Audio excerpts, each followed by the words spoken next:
Hello friends, welcome to the SSV official. आपण पिंपरी चिंचवड महानगरपालिका 2015चा question paper solve करत आहोत. हा पार्ट 4 आहे. अगोदरचे तुम्ही पाहिलेले नसतील तर चॅनलच्या प्लेलिस्टमध्ये ते तुम्हाला भेटतील. आजचा जो पहिला क्वेश्चन आहे, the city roads which are meant for through traffic usually on a continuous route are known as carriageway, expressway, arterial street, subarterial street. जे अर्बन रोड्स आहेत त्याचं जे क्लासिफिकेशन केलेलं आहे त्यामध्ये फर्स्ट येतं आर्टेरियल रोड्स. आर्टेरियल रोड्स यामध्ये हे जे स्ट्रीट्स असतं primarily for through traffic on a continuous रूटवर हे ट्रॅफिक असतं, but with high level of traffic mobility. याची ट्रॅफिक मोबिलिटी ही हाय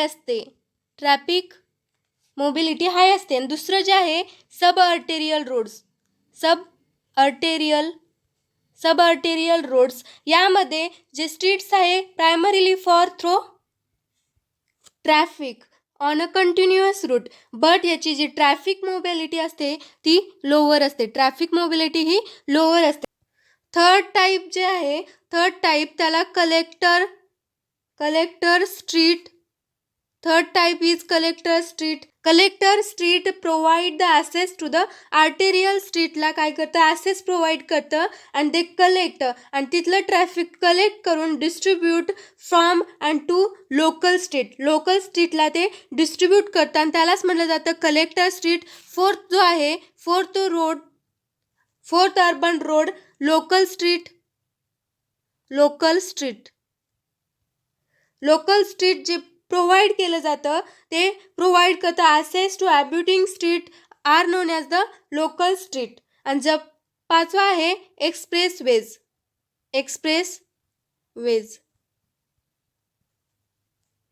हे 5 क्लासिफिकेशन ऑफ अर्बन रोड्स आहे. आणि आपल्याला विचारलेलं आहे द सिटी रोड्स म्हणजेच urban roads which are meant for through traffic usually on a continuous रूटसाठी आपण आर्टेरियल आणि सबआर्टेरियल स्ट्रीट हे दोन्ही पाहिलेलं आहे. पण सबआर्टेरियल स्ट्रीटमध्ये जे ट्रॅफिक मोबिलिटी आहे ती लो आहे, आर्टेरियल स्ट्रीटमध्ये हाय आहे. याचं जे मेन आन्सर असतं ते आर्टेरियल स्ट्रीट हे होणार आहे. Okay, next question is the longest road constructed during the time of Sher Shah Suri was from. जे शेरशाह सुरीच्या काळामध्ये जे लॉंगेस्ट असं रोड कन्स्ट्रक्ट केलेलं आहे ते त्याचं डिस्टन्स काय आहे. डिस्टन्स मीन्स कुठपर्यंत हे कन्स्ट्रक्ट केलेलं आहे. During the time of Sher Shah Suri Lahore to Kolkata ही लॉंगेस्ट रोड कन्स्ट्रक्ट केलेली आहे. Sher Shah Suri reconstruct the road which is one of the Asia's oldest आणि लॉंगेस्ट मेजर रोड आहे. जे शेरशाह सुरी आहे was a ruler of the Indian subcontinent in the 16th century AD. This road is also called as the grand trunk road. मॅपमध्ये पहा, this is the grand trunk road. त्यालाच म्हटलं जातं उत्तरपात, सराक ई अजम, बादशाही सराक ई शेरशाह. लाहोर टू कलकत्ता जी रोड आहे त्याला प्रेझेंट नाव म्हणजेच काय आहे, grand trunk road.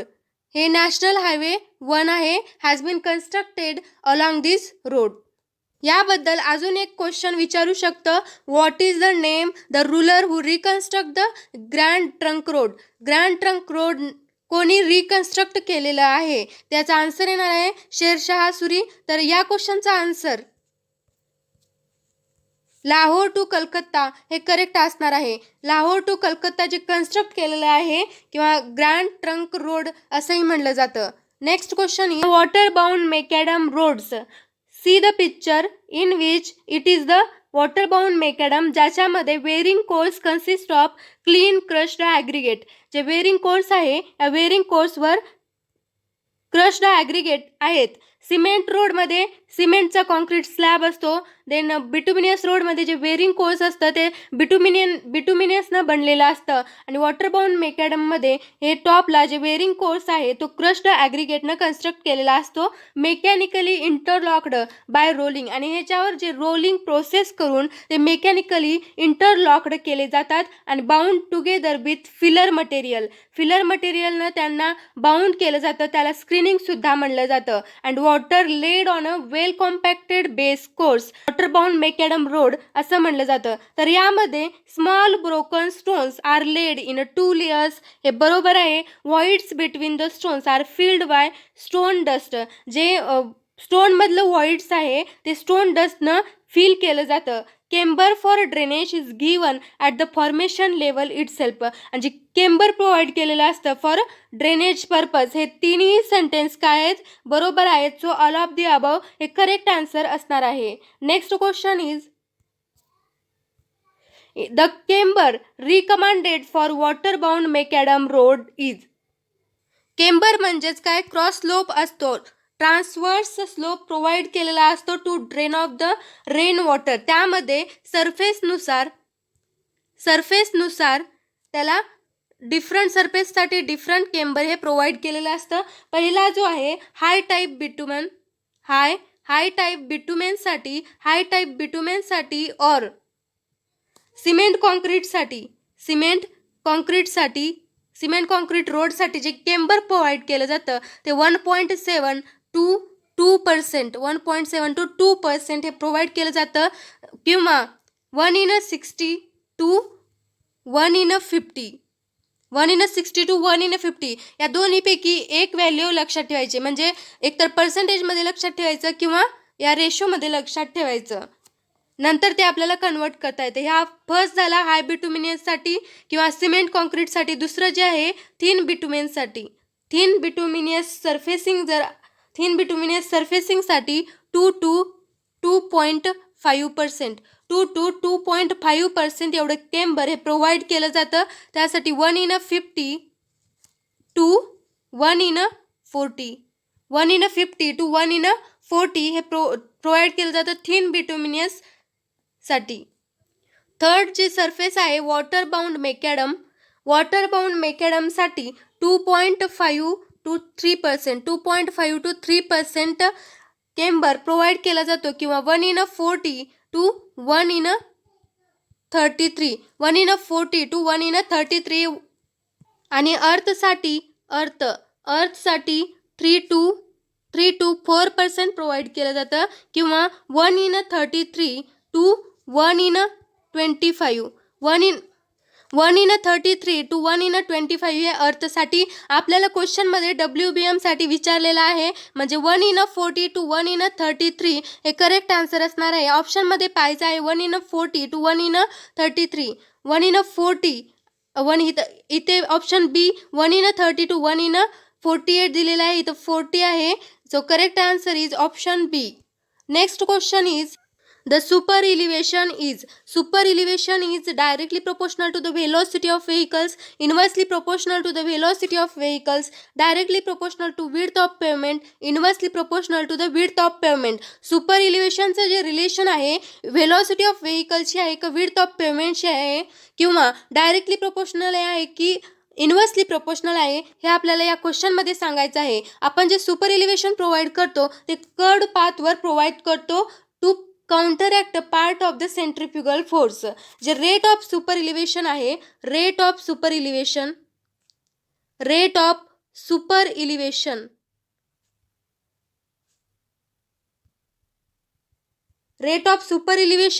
E is equal to tan theta असतं. Tan theta see the figure हा सुपर इलिव्हेशन म्हणजे इन्क्लिनेशन प्रोव्हाइड केलेला आहे. यामध्ये हे E super elevation and B is width. तर tan theta is equal to E by B. ही जी विड्थ आहे ती विड्थ इन्व्हर्सली प्रोपोर्शनल होते रेट ऑफ सुपर इलिव्हेशनशी. पण आपल्याला क्वेश्चनमध्ये सुपर इलिव्हेशन म्हणलेलं आहे. सुपर इलिव्हेशनचा जो जनरल फॉर्म्युला आहे E is equal to E plus F is equal to V square divided by 127 R. आणि यामध्ये जे सुपर इलिव्हेशन आहे ते डायरेक्टली प्रोपोर्शनल टू व्हेलॉसिटी होणार आहे. क्वेश्चन नीट पहा, क्वेश्चन कन्फ्युजिंग आहे. सुपर इलिव्हेशन विचारलेला आहे. हा जो टॅन थिटा किंवा E is equal to E/B म्हणजे विड्थला इन्व्हर्सली प्रोपोर्शनल आहे, ते rate of super elevation inversely proportional आहे. यामध्ये सुपर इलिव्हेशन म्हणलं की जो जनरल फॉर्म्युला आहे E+F is equal to V² divide by 127R म्हणजे super elevation is directly proportional to square of velocity हे होणार आहे. बट ऑप्शनमध्ये directly proportional to velocity of vehicle दिलेला आहे. करेक्ट आन्सर ऑप्शन ए हे होणार आहे. Next question is according to IRC recommendations, the absolute minimum radius of curve for safe operation for design speed of 100 km/h is. Absolute minimum radius काढायचा आहे आणि दिलेला आहे design speed in a km/h. तर design पर्पजसाठी जे super इलिव्हेशनचा formula आहे E+F is equal to V² divided by 127R. यामध्ये आपण E maximum and lateral friction maximum हे पुट करायचं. E मॅक्झिमम किती असतो 7%, 0.07 प्लस लॅटरल फ्रिक्शन हे 0.15 इज इक्वल टू V² जे आहे 100 दिलेला आहे, 100चा square divide by 127 into R. R हे मिनिमम R होणार आहे. तर R minimum is equal to 100चा स्क्वेअर डिवायडेड बाय 127 इंटू हे किती येतं टोटल 0.22. हे सॉल्व केल्यानंतर तुम्हाला आन्सर हे 357 पॉईंट समथिंग असं येणार आहे. 357 हे नियरेस्ट आन्सर जे आहे 400 हा ऑप्शन करेक्ट होणार आहे. Next question is the contour interval depends upon. Contour interval कशावर डिपेंड असतं? Contour interval means vertical elevation difference. जे कंटूर्स आहेत, कंटूर्स काय आहेत? इमॅजिनरी लाईन आहेत जे passing through the equal elevation. जे पॉईंट इक्वल इलिव्हेशनचे पॉईंट आहेत त्यामधून पास होणारी जी इमॅजिनरी लाईन आहे त्याला कंटूर म्हटलं जातं. आणि कंटूर इंटरवल मीन्स जे डिफरन्स आहे दोन कंटूरमधला तो व्हर्टिकल डिफरन्स आहे. व्हर्टिकल डिफरन्स हा एक suppose this is a hill, ही एक कंटूर लाईन जाते आणि दुसरी कंटूर लाईन या ठिकाणाहून जाते. तर यामधील जे व्हर्टिकल डिफरन्स आहे त्याला कंटूर इंटरवल असं म्हटलं जातं. तर ते डिपेंड करतं कंटूर इंटरवल. जर contour interval is inversely proportional to the scale of the map. जर स्केल आपला suppose 1 centimetre is equal to 100 metre आणि दुसरी एक स्केल आहे 1 centimetre is equal to 1000 metre. या दोन स्केल आहेत. यामध्ये ही जी स्केल आहे 1 centimetre is equal to 100 metre ही लार्ज स्केल आहे. यामध्ये ही कोणाकोणाला कन्फ्यूज होतं लार्ज स्केल कोणती, स्मॉल स्केल कोणती. Small scale 1 centimetre is equal to 100 metre हे कमी असेल तर हे लार्ज होणार आहे, हे जास्त असेल तर हे स्मॉल होणार आहे. तर ही लार्ज जी स्केल आहे यासाठी कंटूर इंटरवल स्मॉल लागणार आहे. कंटूर इंटरवल स्मॉल लागतं आणि जेव्हा स्मॉल स्केल असेल कंटूर इंटरवल हे लार्ज लागणार आहे. म्हणजे it depends upon the scale of map. Contour interval depends upon scale of map. दुसरा जे आहे नेचर ऑफ ग्राउंड. जर फ्लॅट ग्राउंड आहे, फ्लॅट ग्राउंडवर काय होणार आहे स्मॉल कंटूर इंटरवल. फ्लॅट ग्राउंडवर स्मॉल कंटूर इंटरवल प्रोव्हाइड करायचं. आणि दुसरा जो आहे स्टीप जर असेल, अशा प्रकारे स्टीप जर असेल तर याच्यासाठी लार्ज कंटूर इंटरवल हे प्रोव्हाइड करायचं आहे. म्हणजे it depends upon the nature of ground हे प्रूव्ह झालेलं आहे. Third option purpose and extent of सर्वे. त्यामध्ये जर हायवे किंवा रेल्वे प्रोजेक्ट असेल, हायवे ऑर रेल्वे प्रोजेक्ट असेल तर त्यासाठी कंटूर इंटरवल हे 2 मीटर घेतलं जातं जनरली. दुसरं अर्थवर्क किंवा बिल्डिंगसाठी 0.5 मीटर कंटूर इंटरवल घेतात. तर यामध्ये जे the contour interval depends upon nature of ग्राउंडवर डिपेंड आहे, स्केल ऑन मॅपवर पण डिपेंड आहे, पर्पज अँड एक्सटेंट ऑफ सर्वेवर पण डिपेंड आहे. म्हणजे हे ऑप्शन डी ऑल ऑफ दिस हे बरोबर असणार आहे. Okay, next question is the vertical distance between any 2 consecutive contours is called as.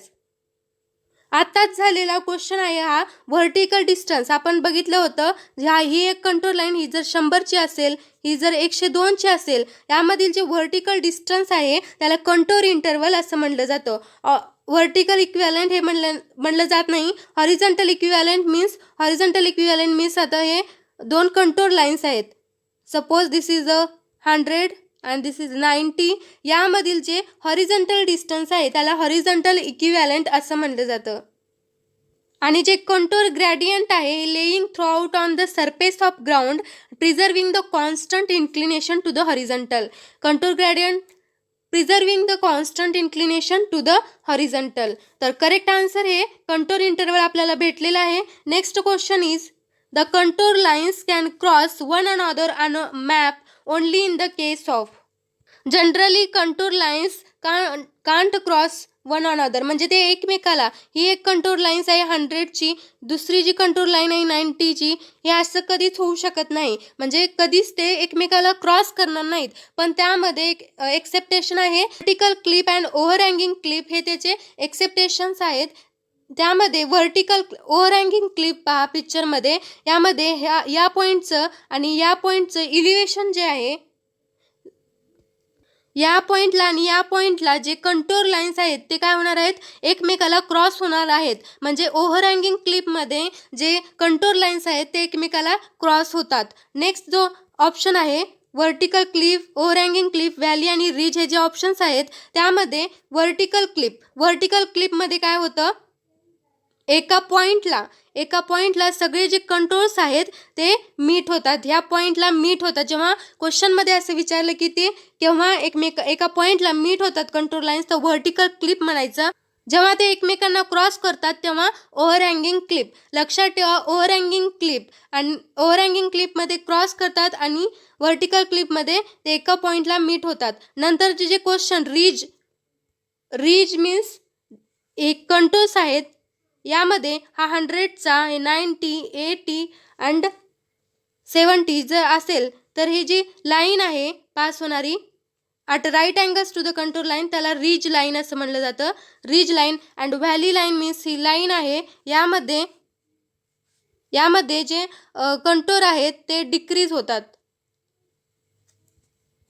तर याला व्हॅली असं म्हणलं जातं. व्हॅली आणि रिज लाईन हे कंटोर लाईन्सला 90 डिग्रीला इंटरसेक्ट करतात. तर क्वेश्चनमध्ये काय विचारलेलं आहे, can cross one another on a map only in the case of. यामध्ये व्हर्टिकल क्लिप पण म्हणलेलं आहे, ओव्हरहँगिंग क्लिप, असे दोन ऑप्शन्स दिलेले आहेत. जर दोन ऑप्शन दिलेले असेल तर एका पॉईंटला मीट करणारं व्हर्टिकल क्लिप असणार आहे आणि क्रॉस म्हणलं की ओव्हरहँगिंग क्लिपचं correct answer is option D हे असणार आहे. Next question is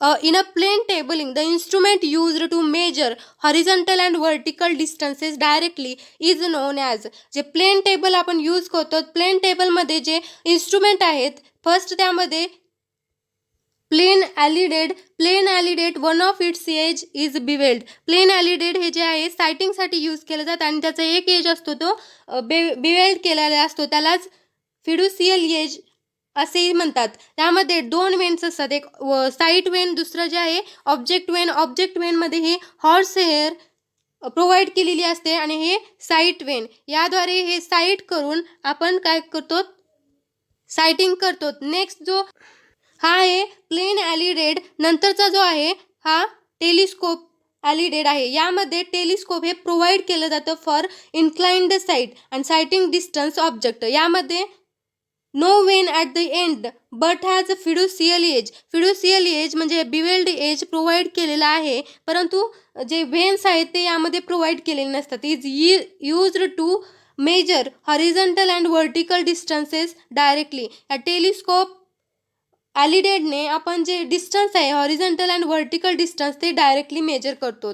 ऑप्शन्समध्ये plain ॲलिडेट, telescope ॲलिडेट, टॅकोमीटर जे आहे हे horizontal and vertical distance measure करण्यासाठी केलं जातं. पण आपल्याला जे विचारलेलं आहे प्लेन टेबलिंगमध्ये काय यूज करतात, तर त्याचं करेक्ट आन्सर होणार आहे टेलिस्कोपिक ॲलिडेट. आणि जे क्लिनोमीटर आहे, क्लिनोमीटर यूज केलं जातं स्लोप आणि ग्रॅडियंटसाठी क्लिनोमीटर यूज केलं जातं. Okay friends, thank you.